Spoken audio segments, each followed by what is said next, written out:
Hello guys, hope you are doing well.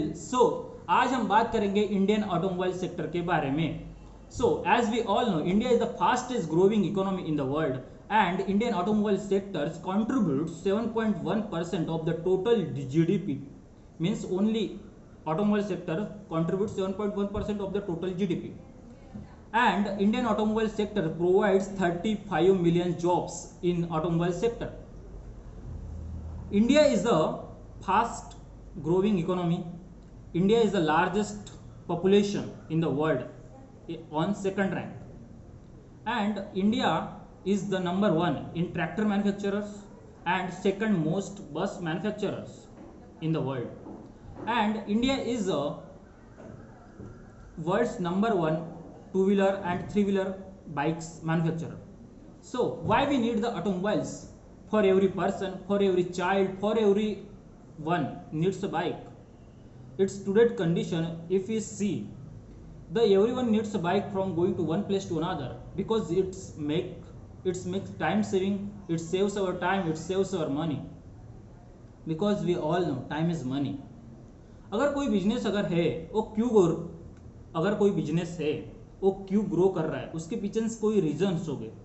देखिए दोस्तों, आज हमारे देश में फ्लिपकार्ट है, अमेजोन है एंड मिंत्रा है, वो क्यों ग्रो कर रहे हैं? क्योंकि वो दे आर नथिंग डूइंग यार, they are only helping the peoples, they are solving the peoples problem and they are trying to relate customer to us. So there are so many customers, they will link to that company. And Zomato, Swiggy, they are now in famous. They are providing food deliveries, they are only nothing but the helping the peoples. Like that the automobile sector is also helping the people. How it is? अगर आपको देखा जाए कि हमारे देश में navy है, air force है, डिफेंस है एंड हमारे देश में बहुत सारे कंपनीज है, इनके लिए ट्रांसपोर्ट लगता है। अगर कोई माल अगर प्रोड्यूस हो रहा है तो इधर से वो उधर जाने के लिए सभी जगह ऑटोमोबाइल्स की जरूरत है। सभी सभी बंदे को मतलब बाइक की जरूरत है। बाइक की जरूरत तो बोल सकते हैं अपन, लेकिन वो उसका एक पैशन रहता है कि मेरे पास भी एक बाइक हो। आज हम देखेंगे कि इंडिया में सबसे ज़्यादा जो भी लोग रहते हैं वो है मिडिल क्लास लोग, एंड मिडिल क्लास लोगों की आज इनकम धीरे धीरे बढ़ रही है। और जो भी मिडिल क्लास फैमिली में जो भी बच्चा है, जो भी मिडिल क्लास फैमिली में जो भी बच्चा है, वो उसका हमेशा एक एम रहता है कि मैं फ्यूचर में घर खरीदूँ, बाइक खरीदूँ या कार खरीदूँ। देखिए, means there is a need, means there is a needs and ambitions of the people, and young population of India and strong network is growing. So that's why the automobile sector is growing. अगर सोचो, अगर कोई भी बच्चा है middle class family का, अगर उसके पास पैसा आ गया तो वो कार ले लेगा, बाइक खरीदेगा। इससे क्या होगा? ऑटोमोबाइल सेक्टर की ग्रोथ होगी, उसकी सेल्स होगी, तो प्रोडक्शन ज़्यादा होगा।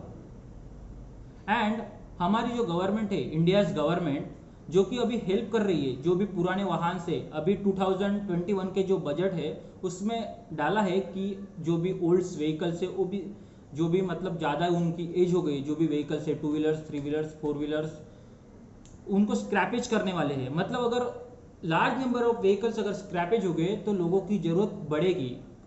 मतलब अगर स्क्रैपेज हो गए तो लोगों की ज़रूरत बढ़ेगी, और वो नए नए ये लेंगे, फिर ऑटोमोबाइल सेक्टर की तरफ लोगों मतलब ये होगा।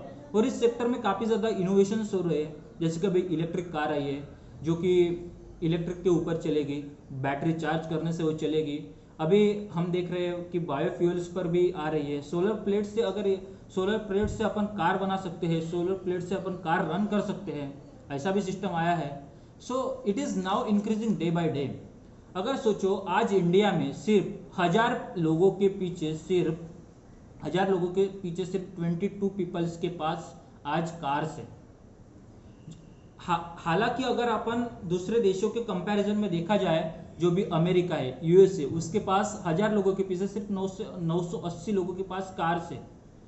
जो ऑस्ट्रेलिया में देखा जाए तो 740 लोगों के पास कार है। कनाडा में देखा जाए तो 100 लोगों के पीछे 662 लोगों के पास कार है। जापान में देखा जाए तो यह आंकड़ा भी अच्छा है, 591 लोगों के पास कार है। लेकिन इंडिया में सिर्फ कम है। क्यों? अगर इंडिया की मिडिल क्लास फैमिली, जो कि लार्ज अमाउंट ऑफ मतलब इंडिया में पीपल मिडिल क्लास लोगों की है, उनकी इनकम बढ़ेगी तो वो ऑब्वियसली वो कार लेना चाहेगा कोई भी बंदा अगर रहा तो, ठीक है। तो उससे धीरे धीरे मार्केट ग्रो होगा। अगर सोचिए दोस्तों, अगर ऑटोमोबाइल सेक्टर अगर ग्रो हो गया तो उसके ऊपर बहुत सारे कंपनीज डिपेंड है। देखो, अगर एक ऑटोमोबाइल है तो उसको बनाने के लिए टायर्स लगेंगे, स्टील लगेगा, उसके लिए पेंट इंडस्ट्री लगेगी कार को पेंट करने के लिए, उसके लिए लेदर लगेगा, उसके लिए हर एक कंपोनेंट लगेंगे, एक्सल लगेगा, ये सब कुछ लगेगा। मतलब उसके ऊपर बहुत सारे सेक्टर डिपेंड है, जो कि वेंडर कंपनीज है, नट एंड बोल्ट जो बनाएगी, जो आईसी इंजन बनाएगी, जो भी एक्सल है, गियर बॉक्स है, वो सब कंपनीज ग्रोज होगी। मतलब अगर एक सेक्टर अगर बढ़ गया तो उसके साथ साथ हर एक सेक्टर बढ़ जाएगा। Means there is a automobile sector creates more job. जो भी अभी आईटीआई कर रहे हैं, डिप्लोमा कर रहे हैं और बीटेक कर रहे हैं, उनके लिए तो खुशी की बात है, क्योंकि अगर ऑटोमोबाइल सेक्टर बढ़ गया तो उनको जॉब्स ज़्यादा मिलेंगे लोगों को। जैसे देखो, जो भी बच्चा आईटीआई करता है, इलेक्ट्रिशियन करता है, मोटर मैकेनिक करता है, पेंटर करता है, उनको जॉब्स मिलेंगे। अभी देखो, इलेक्ट्रिशियन वाले बच्चों को क्या फ़ायदा होगा। देखो, अगर इलेक्ट्रिक कार बनानी है तो उसके लिए बैटरी की ज़रूरत होगी, और बैटरी बनाने वाली कंपनीज का स्कोप बढ़ेगा, ठीक है। उसके साथ साथ सर्विस सेंटर बढ़ेंगे। अगर ज़्यादा नंबर्स ऑफ ऑटोमोबाइल्स हो गए इंडिया में तो उसको रिपेयर करने वाला भी कोई चाहिए ना। तो रिपेयर करने वाले जो आईटीआई वाले बच्चे हैं वो कर लेंगे। वो अगर उन्होंने अपनी अगर दुकान खोल ली तो उनको भी सर्विस सेंटर वो प्रोवाइड कर सकते हैं, तो वैसे भी जॉब्स क्रिएट हो गए। एंड जो भी डिप्लोमा बीटेक वाले हैं उनको भी कंपनीज में जॉब मिल जाएगी, मतलब जॉब्स विल इंक्रीज, ठीक है। अभी हमारी गवर्नमेंट क्या कर रही है, बहुत सारे पॉलिसीज निकाल रही है। अभी इंडिया का जो अनुमान है, अभी इंडिया का जो सोसाइटी ऑफ ऑटोमोबाइल्स इंजीनियर्स है वो अभी देख रहा है कि 2025 तक 50,000 करोड़ की एक कंपनी बन जाएगी अभी इलेक्ट्रिक व्हीकल्स की, जो कि अभी अनुमान लगाया जा रहा है, ठीक है दोस्तों। तो मतलब इलेक्ट्रिक व्हीकल्स की अगर बढ़ गए तो चार्जिंग पावर्स भी बढ़ेंगी। अभी दिल्ली गवर्नमेंट का ये कहना है, अभी फरवरी 2021 में उन्होंने 100 चार्जिंग पावर स्टेशन खोल दिए। और सबसे मेन बड़ी बात, इलेक्ट्रिक व्हीकल्स पर अपनी गवर्नमेंट टैक्स फ्री कर रही है। मतलब उनको जो ज़्यादा 12% जो टैक्स लगता था वो अभी पूरा जीरो कर दिया है उन लोगों ने, मतलब टैक्स फ्री कर रहा है। मतलब वो इलेक्ट्रिक व्हीकल्स को बढ़ावा दे रहे हैं, क्योंकि उससे इमिशंस कम हो गए, उससे पोल्यूशन नहीं होगा।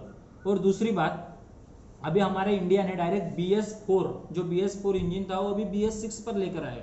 इसमें क्या रहता, BS4 मीन्स क्या रहता, BS6 क्या रहता, ये भारत स्टेज नॉर्म से, उसके हिसाब से जो भी पोल्यूटेंट है, जो भी अपन पोल्यूटेड, मतलब जैसे अगर कार्बन मोनोऑक्साइड हो गया, हाइड्रोजन हो गया, मास पार्टिकल रह गया, उनके एक स्टैंडर्ड प्रपोर्शन दे रहते हैं, स्टैंडर्ड अमाउंट दिया रहता है, इतना ही रिलीज होना चाहिए, जैसे कि प्रोड्यूशन, मतलब जो भी पोल्यूशन है वो कम हो जाए, ऐसा इंडिया के हिसाब से है। और सबसे बड़ी बात, आज इंडिया में जो भी बड़े बड़े कंपनीज है, जैसे कि मैं नाम बताऊंगा, जैसे मैं फायट किर्लोस्कर ऑटोमोबाइल है, वो अभी 250 मिलियंस का इन्वेस्टमेंट कर रही है इंडिया में, and to develop social product. And in January 2021 अभी जो इलेक्ट्रिक कार की जो कंपनी है टेस्ला, वो अभी उन्होंने अपना बैंगलोर कर्नाटका में अभी एक अपना रिसर्च सेंटर खोल लिया है, और अभी वो रिसर्च कर रही है, आगे जाकर वो क्या बोलते कार बनाएंगे, उससे क्या होगा, लोगों को जॉब्स मिलेगी और गवर्नमेंट को भी टैक्स मिलेगा।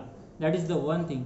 एंड जो लैम्बोर्गिनी है कार की company, to achieve the highest sales, इन्होंने भी अभी अपना हमारे इंडिया में इन्वेस्ट कर लिया है, उससे भी ज़्यादा नंबर ऑफ, मतलब मोर number of jobs will create. And November 2020 में जो अपनी मर्सिडीज बेंज थी, उन्होंने जो अपनी SBI मतलब बैंक है, जो कि स्टेट बैंक ऑफ इंडिया, उसके साथ कोलैप्स होके उन्होंने एक क्या किया है कि मतलब अच्छा रेट ऑफ इंटरेस्ट देने के लिए लोगों को मतलब उन्होंने ये कर दिया है, इन्वेस्टमेंट कर लिया है। तो उसके साथ क्या होगा, बैंक की भी ग्रोथ तो होगी, उसके साथ साथ ऑटोमोबाइल सेक्टर की भी ग्रोथ होगी।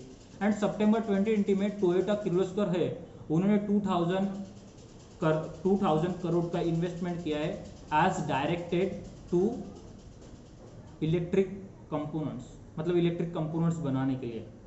देखो, इलेक्ट्रिक कंपोनेंट्स में बहुत सारे कंपोनेंट, अगर बैटरी उन्होंने बना दिए, जो लिथियम आयन की बैटरी है वो अगर बना दिए तो उसका प्रोडक्शन ज़्यादा होगा, क्योंकि कार्स बढ़ेंगे।